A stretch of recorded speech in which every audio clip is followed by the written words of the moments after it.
Hey folks, as Joe D would say, come have a beer with me. I'm going to be drinking one of these three wonderful brews from Germany. Uh, I've mentioned this before, but last year there was two other types of beer in here aside from the standard uh, original lager that is in here. We got a last time I reviewed this one, and I'm going to be reviewing the Doppel-Hirsch now. This three pack has some insight. We got some photos here of how they brew it. Got some more photos of how they brew it, and some more photos of where they brew it. Now, this came out for the 2011 holiday gift pack release, which was around December, of course, 2011.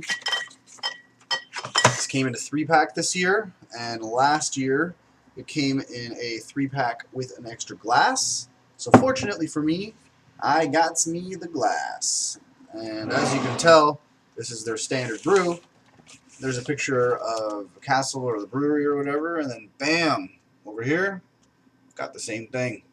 So I'm going to be saving that one for last. My general complaint about any beers that come from this brewery is, unfortunately, they have more of a bland approach. I like my beers to have more flavor in them. I like them to be a little bit interesting and exciting. So these beers are all pulled off well. It's just for the fact that they're bland. That's my only complaint. We got a pop top here, one that you would normally have on a growler of a large size. Got some deers bashing their heads. We got a 500 milliliter bottle here at 7.2% ABV. And yeah, it's from Sonthofen, Germany. So here goes, people. I'm going to pop off the top. This is supposed to be celebrating 350 years. 350-year tradition, actually. Sorry. And here goes. Oh, okay, there we go. I just got squirted in the eye here. Smells just like a dark lager, which is pretty much what this is.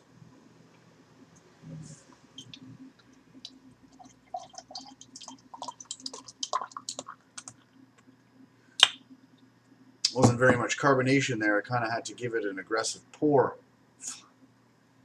And I fail. It's all going over. Alright, so as I'm looking at this, I can tell you straight up, it doesn't look as dark as one might think for a dark lager. It's actually quite transparent almost. I can see right through the beer. It has a very nice reddish looking approach to a dark beer. And yeah, I don't know what happened at the beginning. I poured 3/4 of that beer with no head, and then out of nowhere, so we got an off-white colored head to match the darkness of the beer. And we got a range from anywhere between small to medium and large bubbles, as you can see. Smells very woody or earthy. That's the best way that I can put it. Recently, I discovered that I had a little bit of an issue with trying to figure out the difference between a nutty aroma and yeah, earthy and woody. But this one's definitely more of a woody or earthy kind of aroma. And let's see what this bugger is going to taste like.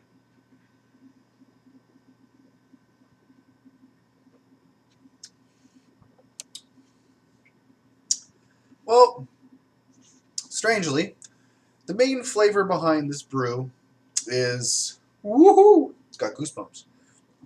The main flavor balance behind this entire brew here is barley. If you're a barley fan, or if you don't like barley, generally you are going to know whether you like or dislike this beer right off the flop.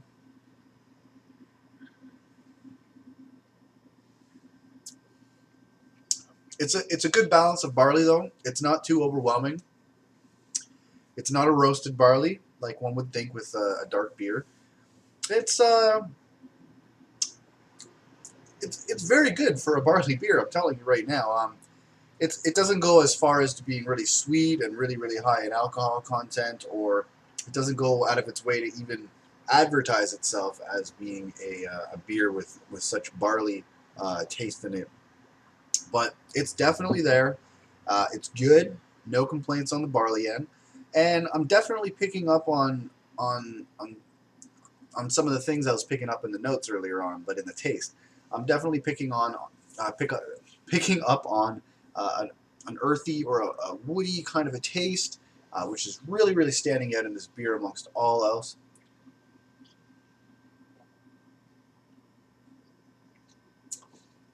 Amongst all other beers, yeah, for sure. Those three things I just said right now stand out amongst anything else. We got some playful lace here, which is always a good goal. And you know what? For somebody who isn't a big barley fan, for somebody who believes that these beers are generally bland, if you haven't figured it out yet, I'm definitely talking about myself here. Um, this is probably the better beer out of both the years of beers that I've tried. Definitely. So, you know, I would look forward to trying this. If it was affordable, I'd get it. If it just sold single bottles, I would definitely buy it if it was affordable. You know, sometimes I'm feeling a little barley-ish, and you know, most of the time I'm just not really. It's not really up my alley. Another thing that I'll point out is this is supposed to be 7.2% ABV. So for a 7.2% ABV, I'm not picking up on any alcoholic taste whatsoever. So that says something about the balance of booze in this brew for sure.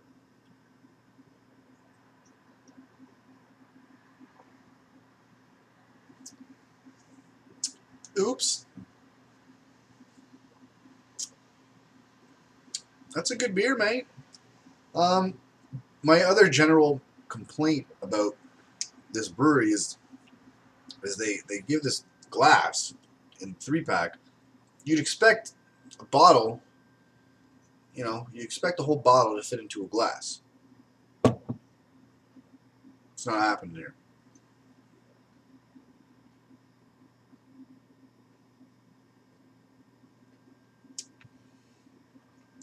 And like most beers with